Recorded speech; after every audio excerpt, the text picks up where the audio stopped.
ঈশ্বৰৰ কৃপাৰ বাবেই জীৱাত্মাই এই পৃথিৱীত জীৱৰ ভিতৰতে শ্ৰেষ্ঠ মনুষ্যজনীত জন্ম লাভ কৰে।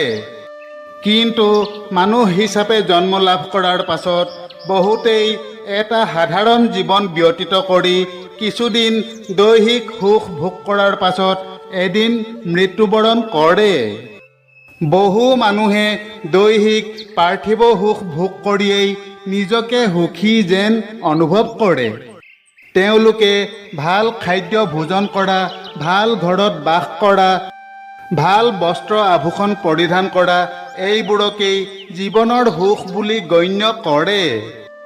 কিন্তু এই মানুহবোৰে এই কথা কেতিয়াও নাভাবে যে সকলো জীৱৰ ভিতৰত শ্ৰেষ্ঠ মানুহৰ জন্ম লাভ কৰি জীৱনত তেওঁলোকে কি কৰিছে। কেৱল ভাল খাদ্য ভোজন কৰি, ভাল ঘৰত বাস কৰি, ভাল বস্ত্ৰ আভূষণ পৰিধান কৰি জীৱনটো পাৰ কৰি দিয়াৰ পাছত এদিন মৃত্যুবৰণ কৰাটোৱেই জীৱশ্ৰেষ্ঠ মানুহৰ জীৱন হ'ব নোৱাৰে। তোমাৰ যদি বহুত টকা আছে, সেই টকা নিজৰ পৰিয়ালৰ বাবে খৰচ কৰাৰ উপৰিও কি ভাল কামত ব্যৱহাৰ কৰিছা। তোমাৰ যদি দেহত বহুত শক্তি আছে, তেন্তে সেই শক্তি কেৱল মানুহক ভয় দেখুৱাই দমন কৰাৰ উপৰিও কি ভাল কামত ব্যৱহাৰ কৰিছা। তুমি এইবোৰ যি কৰি আছা সেই সকলোবোৰ কেৱল মাত্ৰ অলপ সময়ৰ দৈহিক সুখৰ বাবেহে। এইবোৰে তোমাক প্ৰকৃত শান্তি তথা মানসিক সুখ দিব নোৱাৰে। তেন্তে মানুহে প্ৰকৃত শান্তি তথা মানসিক সুখ লাভ কৰিবলৈ কি কৰিব লাগিব? আহকচোন আজি এটা সুন্দৰ কাহিনীৰ জৰিয়তে এই কথা জানো যে মানুহে প্ৰকৃত শান্তি লাভ কৰিবলৈ, মানসিক সুখ লাভ কৰিবলৈ কি কৰিব লাগিব।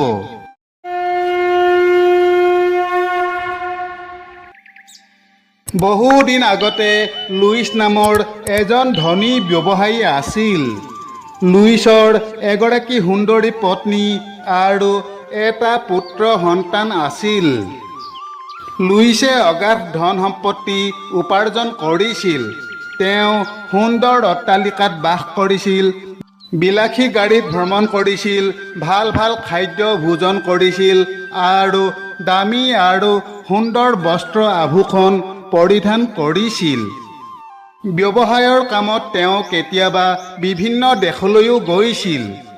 লুইচৰ জীৱনত ধন টকা পইচাৰ কোনো অভাৱ নাছিল।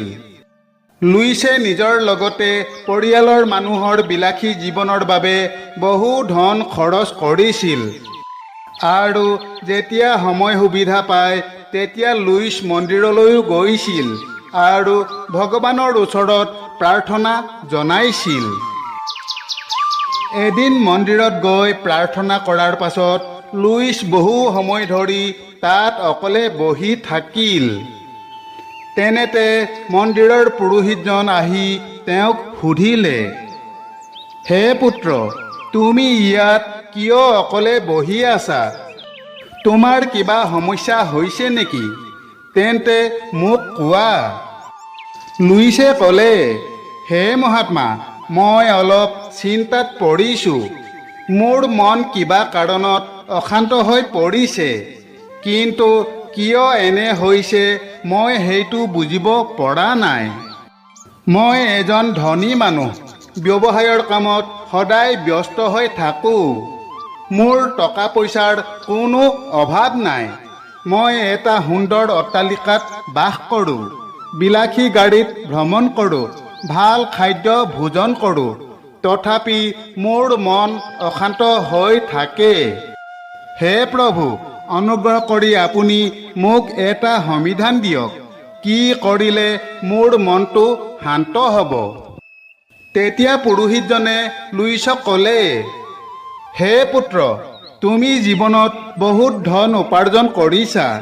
সেই ধন তুমি নিজৰ লগতে পৰিয়ালৰ মানুহৰ ভোগ বিলাসৰ বাবে খৰচ কৰিছা। তুমি সুন্দৰ অট্টালিকাত বাস কৰিছা, বিলাসী গাড়ীত ভ্ৰমণ কৰিছা, ভাল খাদ্য ভোজন কৰিছা, ভাল বস্ত্ৰ আভূষণ পৰিধান কৰিছা, কিন্তু হে পুত্ৰ, তুমি যিবোৰ কৰিছা এই সকলোবোৰ মাথো দৈহিক সুখৰ বাবেহে কৰা হৈছে। এই কৰ্মবোৰৰ পৰা তোমাৰ দেহটোৱে ক্ষণিকৰ বাবেহে সুখ লাভ কৰে। তুমি যেতিয়া ভাল ভোজন কৰা সেই সময়ত তোমাৰ জিভাখনে এটা ভাল সোৱাদ লাভ কৰে। ভাল অট্টালিকাত বাস কৰি বিলাসী গাড়ীত ভ্ৰমণ কৰি তোমাৰ দেহটোৱে ক্ষণিকৰ বাবে আৰাম অনুভৱ কৰে, কিন্তু এই সকলোবোৰ মাথো ক্ষণিকৰ বাবেহে। তুমি সেইবোৰ ব্যৱহাৰ কৰি থকা সময়তহে তাৰ পৰা সুখ পোৱা যায়, আৰু সেই বস্তুবোৰ ব্যৱহাৰ কৰাৰ পৰা আঁতৰ হোৱাৰ লগে লগে তাৰ পৰা পোৱা সুখবোৰো নোহোৱা হয়। তেতিয়া লুইছে সুধিলে, হে প্ৰভু, যদি এইবোৰ দৈহিক সুখ ক্ষণিকৰ হয়, তেন্তে মই এনে কি কৰিব লাগিব যাৰ দ্বাৰা মানসিক সুখ লাভ কৰিব পাৰোঁ, যিটো দীৰ্ঘস্থায়ী হয়? আপুনি অনুগ্ৰহ কৰি সেই কথা মোক বুজাই দিয়ক। তেতিয়া পুৰোহিতজনে লুইছক ক'লে, হে পুত্ৰ, এই সংসাৰখন প্ৰতিযোগিতাৰে ভৰা। ইয়াত মানুহে বিভিন্ন ধৰণৰ বস্তু পাবলৈ সংগ্ৰাম কৰে, প্ৰতিযোগিতা কৰে। কোনোবাই ধন উপাৰ্জন কৰিবলৈ প্ৰতিযোগিতা কৰে, কোনোবাই অধ্যয়নত প্ৰথম হ'বলৈ প্ৰতিযোগিতা কৰে, কোনোবাই খেলত প্ৰথম হ'বলৈ, কোনোবাই ভাল ঘৰ সাজিবলৈ প্ৰতিযোগিতা কৰে, আন কোনোবাই ভাল বস্ত্ৰ আভূষণ পৰিধান কৰিবলৈ প্ৰতিযোগিতা কৰে। এইটো ঠিক যে বৰ্তমান পৰিস্থিতিত এইবোৰ বস্তুৰ মূল্য আছে। সমাজত চলি থাকিবলৈ আমাক এইবোৰ বস্তুৰ প্ৰয়োজন হয়, কিন্তু এই বস্তুবোৰে আমাক ঠায়ী সুখ প্ৰদান কৰিব নোৱাৰে। আজি তুমি সুন্দৰ বিলাসী গাড়ী এখনত উঠি ভ্ৰমণ কৰি ফুৰিছা, তাৰ বাবে মানুহে তোমাক বাহ দিব, কিন্তু মানুহৰ সেই প্ৰশংসা প্ৰকৃততে তোমাৰ প্ৰাপ্য নহয়, সেই সুন্দৰ গাড়ীখনৰহে প্ৰাপ্য। তুমি বহুত ধন উপাৰ্জন কৰিছা, তাৰ বাবে মানুহে তোমাক মিছা প্ৰশংসা কৰিব। মানুহৰ চকু আচলতে তোমাৰ ওপৰত নহয়, তোমাৰ ধনখিনিৰ ওপৰতহে। সেইবোৰ থকালৈকে কিছুমান মানুহৰ বাবে তুমি মহান হৈ থাকিবা।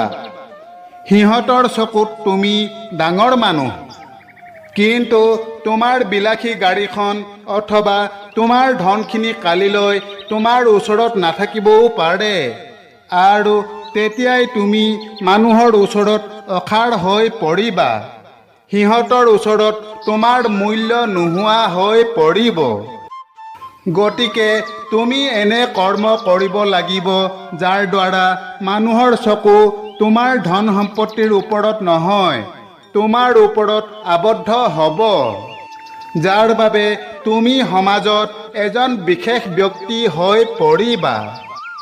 তেতিয়া লুইছে সুধিলে, হে প্ৰভু, সেইটো কি কৰ্ম যাৰ দ্বাৰা মই সমাজত এজন বিশেষ ব্যক্তি হৈ পৰিব পাৰিম? পুৰোহিতজনে উত্তৰ দিলে, হে পুত্ৰ, তাৰ বাবে তুমি সামাজিক ব্যক্তি হ'ব লাগিব। তুমি মানুহৰ বাবে, সমাজৰ বাবে কৰ্ম কৰিব লাগিব। এতিয়ালৈকে তুমি যিবোৰ কৰ্ম কৰি আছা, সেইবোৰ কেৱল তোমাৰ আৰু তোমাৰ পৰিয়ালৰ বাবেহে কৰিছা। তুমি তোমাৰ আৰু তোমাৰ পৰিয়ালৰ বাবে সংগ্ৰাম কৰিছা, নিজৰ লাভৰ বাবে আন মানুহৰ লগত প্ৰতিদ্বন্দ্বিতা কৰিছা, যিটো স্বাৰ্থপৰ কৰ্ম। হে পুত্ৰ, এতিয়া তুমি সৎ হ'বলৈ প্ৰতিযোগী হোৱা, সামাজিক ব্যক্তি হ'বলৈ প্ৰতিযোগী হোৱা। দুখীয়া মানুহ, নিঃসহায় মানুহ, পীড়িত মানুহক সহায় কৰিবলৈ প্ৰতিযোগিতা কৰা। এজন সৰ্বোচ্চ সহায়কাৰী হিচাপে নিজকে প্ৰতিষ্ঠা কৰিবলৈ প্ৰতিযোগিতা কৰা। আৰু এজন সৰ্বোচ্চ সহায়কাৰী হ'বলৈ বহুত ধনৰ প্ৰয়োজন নাই, এটা ভাল উৎসাহী মনৰহে প্ৰয়োজন।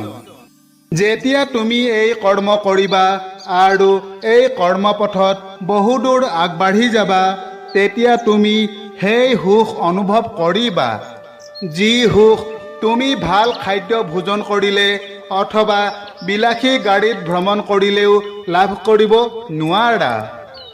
তোমাৰ কৰ্মৰ জৰিয়তে যেতিয়া দুখীয়া নিঃসহায় মানুহৰ মুখত হাঁহি জিলিকিব, তেতিয়া তুমি মানসিক প্ৰশান্তি লাভ কৰিবা। তেনে কৰ্মৰ জৰিয়তে তুমি যি অনাবিল মানসিক শান্তি লাভ কৰিবা, সেই শান্তি দীৰ্ঘস্থায়ী হ'ব। তেতিয়া মানুহে তোমাক তোমাৰ মহান কৰ্মৰ জৰিয়তে চিনি পাব। তুমি এজন ভাল মানুহ হিচাপে পৰিচিত হ'বা আৰু এজন ভাল মানুহৰ পৰিচয় পৃথিৱীত চিৰদিনৰ বাবে থাকি যায়। এনেদৰে পুৰোহিতজনে লুইছক পৰামৰ্শ দিছিল। পুৰোহিতজনৰ পৰামৰ্শ লাভ কৰাৰ পাছত লুইছে তেওঁক কৃতজ্ঞতা জনাই প্ৰণাম জনাই ঘৰলৈ ঘূৰি আহিল। পাছত পুৰোহিতজনৰ পৰামৰ্শ অনুসৰি কাম কৰি লুইছে জীৱনত প্ৰকৃত শান্তি লাভ কৰিবলৈ সক্ষম হৈছিল তথা ঈশ্বৰৰ কৃপা লাভ কৰিছিল। বৰ্তমান সময়ত সকলো মানুহেই আচলতে লুইছৰ দৰেই। কোনেও কাৰো কথা ভাবিবলৈ সময় নাই। প্ৰতিজন মানুহেই সকলো সময়তে মাথো নিজৰ লগতে ঘৰখনৰ সুখদায়ক জীৱনৰ বাবে কৰ্ম কৰি জীৱনটো পাৰ কৰি দিয়ে, যাৰ বাবে বহুতেই দৈহিক সুখ লাভ কৰিবলৈ সক্ষম হয়, কিন্তু তেওঁলোকৰ জীৱনত মানসিক সুখ নাথাকে। যিয়ে নিজৰ পৰিয়ালৰ মানুহৰ উপৰিও দুখীয়া তথা নিঃসহায় মানুহৰ বাবে চিন্তা কৰে, সেই অসহায় মানুহবোৰৰ প্ৰতি অলপমান সহায়ক হয়, তেনে লোকে জীৱনত অৱশ্যে মানসিক শান্তি লাভ কৰে। প্ৰিয় দৰ্শক বান্ধৱসকল, আশা কৰোঁ আমাৰ আজিৰ কথাভাগ আপোনালোকৰ নিশ্চয় ভাল লাগিল। আগলৈও আমাৰ লগত সংযুক্ত হৈ থাকি এনেধৰণৰ ধৰ্মীয় কাহিনী পাই থাকিবলৈ কাকতি ক্ৰিয়েশ্যন চেনেলটো ছাবস্ক্ৰাইব কৰি ল'ব। ধন্যবাদ। জয় শ্ৰীকৃষ্ণ।